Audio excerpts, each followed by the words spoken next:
perkataan Arab yang bermaksud khabar yang disiarkan, serta diambil pada perkataan Inggeris iaitu advertising yang bermaksud memalingkan fikiran kepada sesuatu, yang juga merupakan pinjaman kepada perkataan Latin iaitu adverter. Menurut M. Suyanto 2007, periklanan ini merupakan satu media untuk mempromosikan sesuatu produk maupun khidmatan oleh penjual kepada masyarakat yang membacanya sebagai satu informasi yang berbentuk pujukan untuk mereka membelinya. Latar belakang periklanan. Menurut Samsudin A. Rahim 1997, periklanan ini merupakan satu kaedah komunikasi yang pada asasnya mengikut model komunikasi.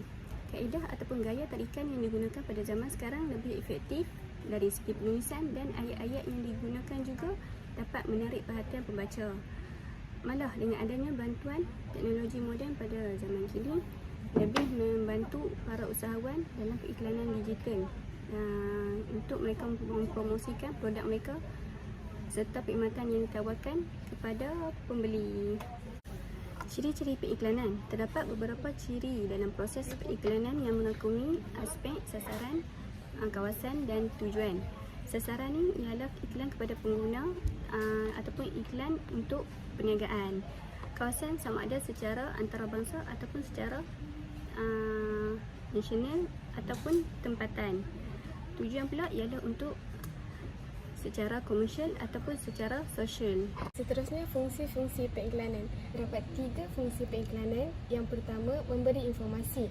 Periklanan dapat memberi informasi dengan menyalurkan dengan meluas, cepat, mudah difahami dan berkesan.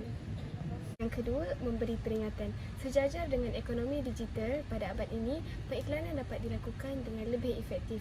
Hal ini kerana periklanan berfungsi sebagai satu atau memberi peringatan kepada pengguna. Yang ketiga, mendampingi pengguna. Peranan utama periklanan adalah sebagai pendamping yang digunakan dalam kemudahan-kemudahan lain. Sebagai contoh, dalam menjalankan kegiatan promosi. ICT dikatakan sebagai pentas terbaik untuk menggantikan sistem perniagaan konvensional kerana ia mampu memberi impak terhadap ekonomi digital kalau teknologi itu dipakai sepenuhnya. Inovasi digital dalam periklanan dikatakan menjadi pentas untuk komunikasi pemasaran. Menurut Polly, pengiklanan ialah cerita tentang manusia. Dari segi kebenaran, ia menghuraikan tentang kehendak, kelemahan, citarasa, kebiasaan, harapan dan tuntutan manusia. Digital memanfaatkan komunikasi pemasaran dengan aktiviti yang baru dan juga informasi yang lebih padat. Perkembangan industri periklanan dan ICT telah mewujudkan satu model AIDA iaitu Awareness, Interest, Desire and Action, menerangkan tahap komunikasi pujukan yang merupakan elemen utama dilakukan. Pengguna hanya boleh ditarik melalui satu kunci tertikus dan diberi peluang untuk menyampaikan mesej terus kepada sasaran pelanggan. Periklanan ICT melibatkan kos yang lebih murah dan minima kerana pemasaran internet melalui kemudahan online digunakan secara meluas di internet. Dalam pengiklanan digital, kita perlu berfikir cara untuk berhubung dengan pelanggan melalui peranti dalam masa nyata. Kita perlu mencari jalan untuk berinteraksi dengan orang-orang dan pastikan iklan akan dilihat oleh pengguna. Industri pengiklanan perlu melihat usia pelanggan untuk mencapai matlamat pemasaran. Kini, semua orang mempunyai alat mereka sendiri untuk digunakan berkomunikasi dengan orang lain dalam media yang sangat penting. Tetapi ada usia tertentu yang kurang berkemahiran dalam menggunakan gadget. Cabaran pengiklanan digital adalah orang sekarang tidak tertarik dengan iklan yang tidak berkaitan dengan perspektif mereka.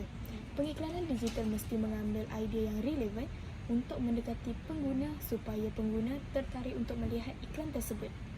Pengiklanan digital harus menghadapi peningkatan penggunaan penyekat iklan yang digunakan oleh pengguna untuk menghalang semua iklan. Oleh itu, orang tidak akan menonton iklan dan mengurangkan peratusan pemasa pengiklanan digital. Pengiklanan digital mengalami kesukaran untuk memperoleh kepercayaan pengguna kerana pada masa kini terdapat banyak ancaman dan penipuan pengiklanan di internet. Pengguna menjadi tidak yakin dengan iklan yang memerlukan data peribadi mereka.